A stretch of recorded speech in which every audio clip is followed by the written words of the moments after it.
Emotional connection trumps customer satisfaction.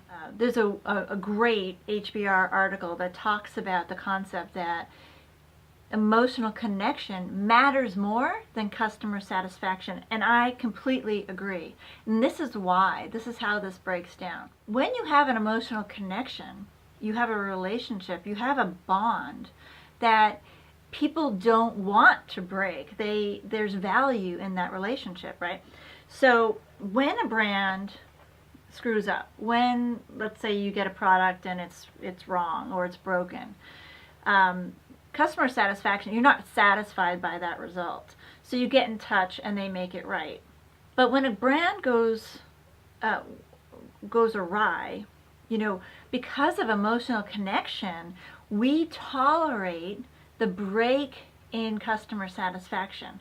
So customer satisfaction can actually be on the continuum, can be weathered through emotional connection. Emotional connection is what makes customer satisfaction, makes us a little bit more flexible, right? Because we care about the brand, we love the brand.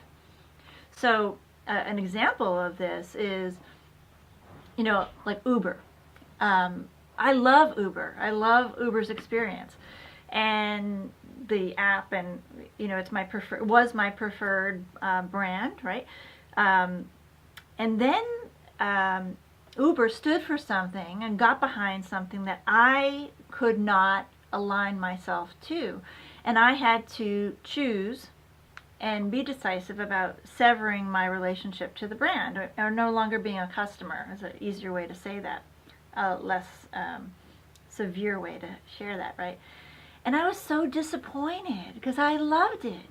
And it's like, I don't want to lose this brand. I like this experience. This works for me. People have emotional connection with their brands, and they don't want them to fail or change. They don't want to lose them. It's a loss. A brand relationship can endure a satisfaction failure. So just like personal relationships, people fight, people make mistakes, people apologize, and if there's enough equity in that relationship, enough connection, enough trust, or enough emotional bond, it can weather a storm, and it can repair.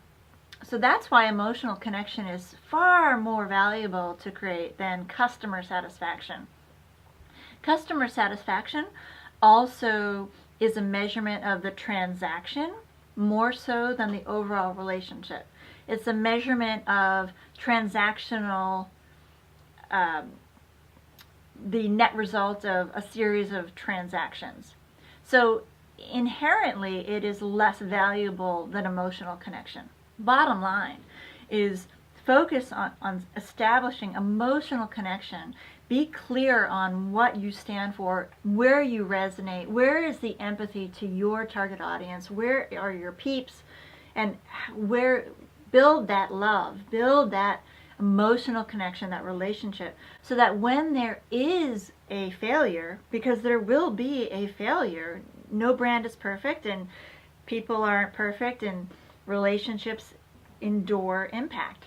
But build enough equity so that your brand can sustain that, and you have an opportunity to make it right and to even strengthen that relationship. Good customer service creates more customer satisfaction and actually can stimulate a deeper relationship of how that brand took care of something, took care of a mistake. And that shows character, that shows even more credibility, and therefore even more love, even more trust, and therefore even more love.